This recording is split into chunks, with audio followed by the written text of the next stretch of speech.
Allez, deuxième vidéo.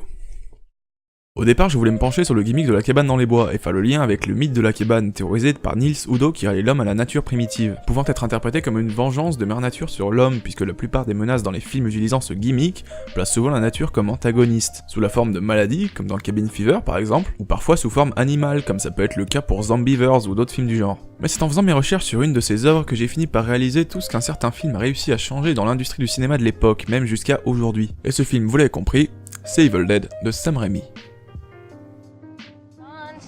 Months and I got the fear after all the songs that we've sung together after.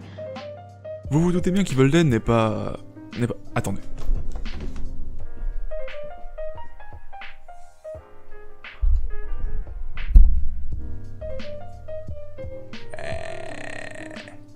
Vous vous doutez bien qu'Evil Dead n'est pas arrivé comme ça du jour au lendemain. Pour ça, on va remonter jusqu'à la fin des années 70 pour rencontrer 4 personnages qui vont laisser leur empreinte dans une industrie dont les codes sont encore relativement bancaux. Le point de départ est évidemment Sam Raimi, un jeune passionné de cinéma qui débute ses études d'audiovisuel à l'université de Wiley E. Govers, où il fait la rencontre de Bruce Campbell et de Scott Spiegel. Ces 3 jeunes gens, plutôt que se consacrer à leurs études, tournent de petits courts-métrages sur leur temps de cours avec la caméra Super 8 de Sam. Accumulant les absences, ils finiront bien sûr par être fatalement renvoyés de l'université, ce qui leur laissera pleinement le temps de se consacrer à leur tournage. Les mois passent et peu à peu, Scott propose à son colocataire Robert Tappert,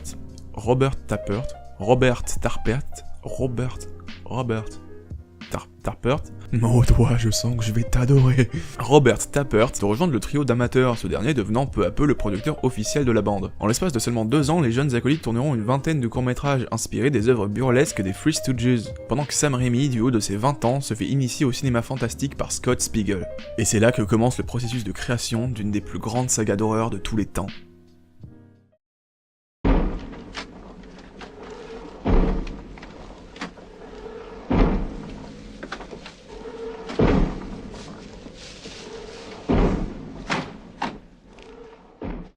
C'est pendant l'écriture du script de leur court-métrage suivant, Book of the Dead, que Sam Raimi expose l'idée d'en faire un véritable long-métrage et de le projeter dans de vraies salles de cinéma. Pour présenter son projet à d'éventuels producteurs, Sam Raimi filma l'intégralité du court-métrage en Super 8, pour une durée d'environ 30 minutes, qui sera finalement renommé Within the Woods. C'est ce même court-métrage qui posera les bases de ce que sera Evil Dead, annonciateur d'un genre d'horreur encore jamais vu à l'écran. Sam Raimi, Robert Tappert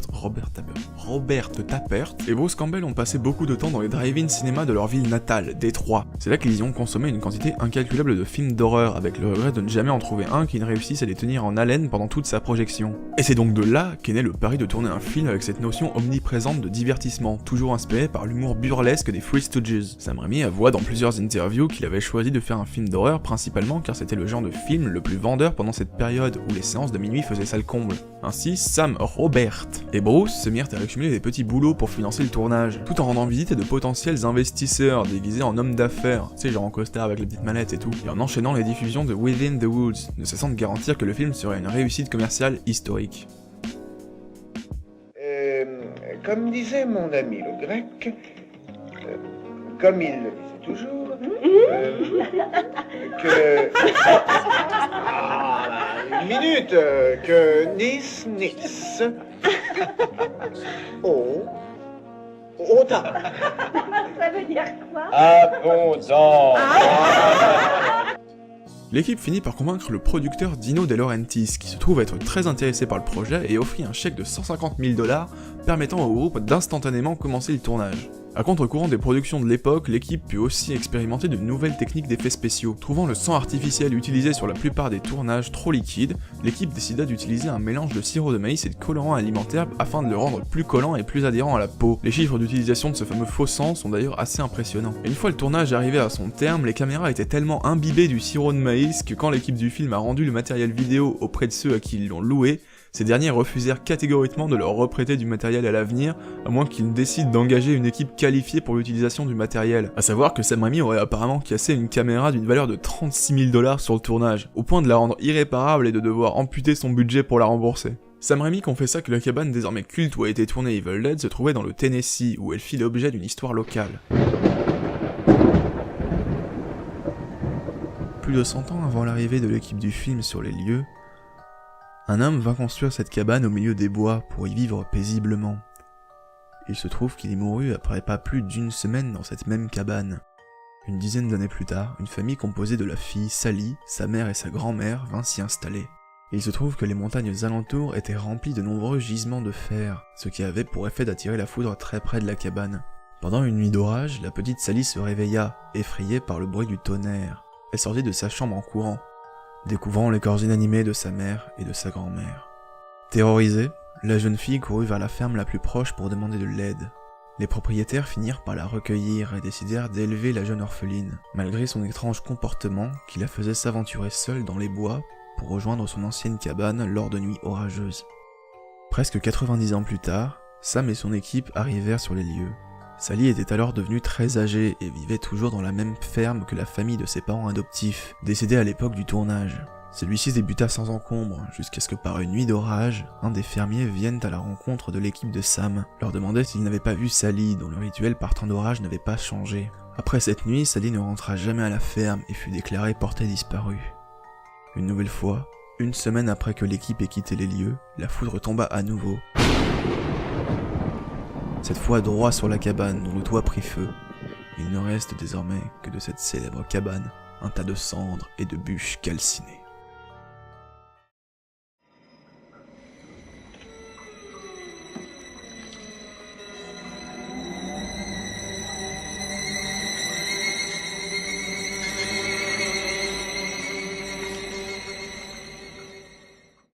Pourtant, une fois le film terminé, les distributeurs américains ne furent pas convaincus par le produit final. C'est lors de sa présentation au Festival de Cannes qu'il est remarqué par Palace Pictures, une compagnie anglaise qui distribua le film au Royaume-Uni où il est adulé par la presse, la critique et les spectateurs. La hype autour du film a été tellement intense qu'elle a réussi à susciter la curiosité du public américain. Les distributeurs locaux se sont alors empressés de revenir sur leur décision afin de faire un maximum de profit tant que l'intérêt autour du film était maximal. À sa sortie dans les salles américaines, Evil Dead est adulé par Stephen King en pleine période d'ascension, le décrivant comme le meilleur film de l'année alors qu'Excalibur et Scanners sont toujours à l'affiche. La hype autour du film s'est alors instantanément décuplée, transformant le premier film d'un jeune réalisateur inconnu en un incontournable du moment. Il faut dire que l'équipe du film s'est aussi particulièrement investie dans la publicité et le marketing, qui a d'ailleurs fait l'objet d'une campagne de donation de sang.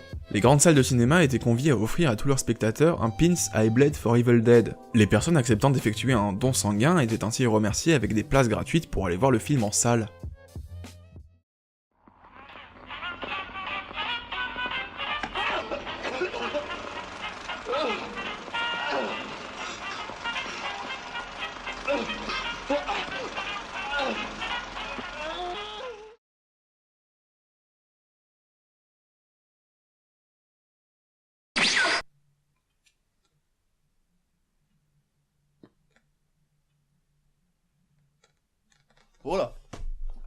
Voilà une transition de qualité pour expliquer que j'ai pas pu finir cette putain de vidéo de Evil Dead là où j'étais il y a 5 secondes puisque j'ai ma connasse de voisine qui s'est mise à foutre un boxon pas possible dans le couloir et ça s'entendait, c'était chiant, ça a duré des plombes et que ça fait des semaines que j'ai pas pu tourner pour finir cette vidéo. Pourquoi la vie c'est de la merde? Bref, après le succès insoupçonné de son premier long métrage, Sam Raimi a rapidement senti le besoin de se perfectionner dans l'industrie cinématographique, afin de se perfectionner en tant que réalisateur dans le but de construire sa propre identité filmique. Malgré les nombreuses opportunités qui lui sont offertes par les studios Universal, Sam Raimi décide de rester fidèle au monde des productions indépendantes à petit budget qu'il affectionne tant. Et c'est dans cet univers qu'il va d'abord chercher à étoffer sa direction d'acteur en interprétant lui-même un petit rôle dans le film Night Crew de son vieil ami Scott Spiegel pour lequel il a déjà joué dans quelques courts-métrages. A savoir que Scott Spiegel avait lui-même déjà joué dans Within the Woods, la maquette d'Evil Dead que Sam Raimi a présentée à ses producteurs.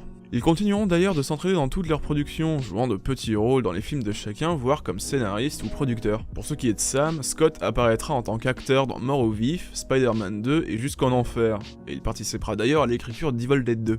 Une fois que Sam Raimi se sentit prêt à repasser derrière la caméra, il entame la réalisation de son deuxième long métrage, Crime Wave, maladroitement traduit par Mort sur le grill, alors que le titre original fait explicitement référence à la vague de criminalité de Détroit, dont nos 4 protagonistes ont été témoins, surtout dans les fameux drive-in cinéma où ils avaient leurs habitudes et dont les séances se finissaient souvent par leurs pneus crevés.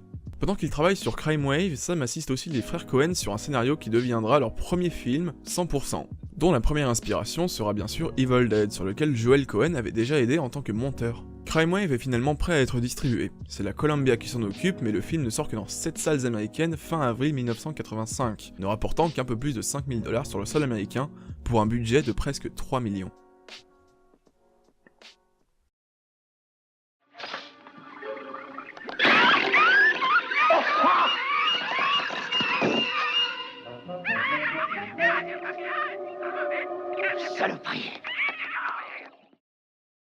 Après cet échec, Sam Raimi se sent de nouveau attiré vers les productions indépendantes, et c'est avec l'aide de Bruce Campbell lui-même, de Alex de Benetti, d'Irvin Shapiro et toujours de Robert Tappert, qu'il atteint le budget de 3,5 millions de $ pour financer un film qui changera à jamais l'industrie du cinéma d'horreur, Evil Dead 2.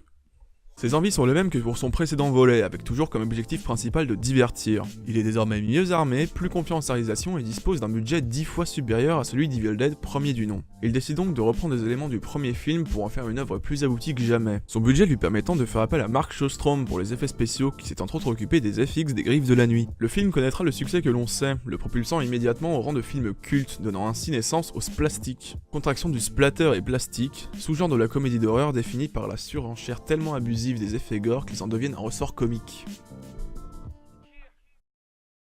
Et elle a une détente très sensible. Chez Prix Bas, les prix sont bas. C'est clair!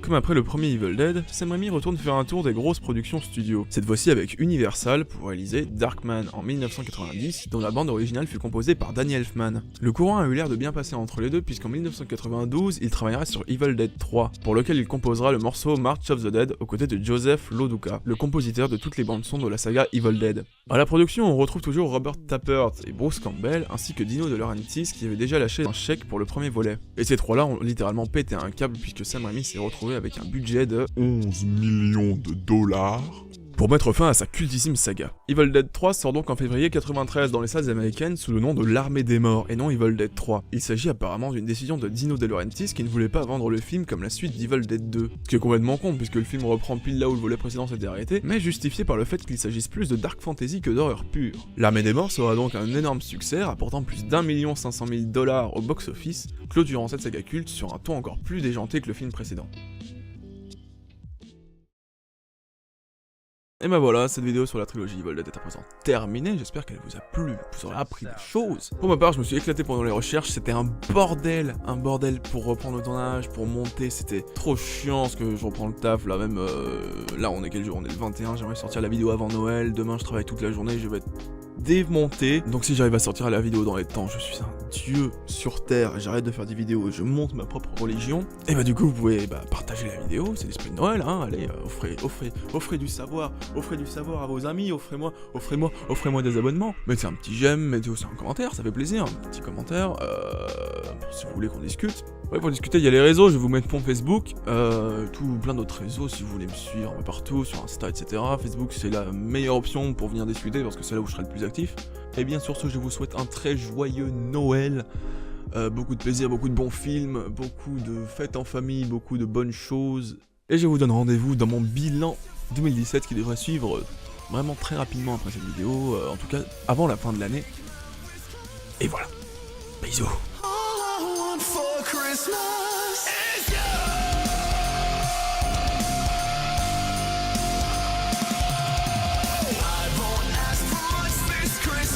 Je vais prendre ton âme, je vais prendre ton âme, je vais prendre ton âme.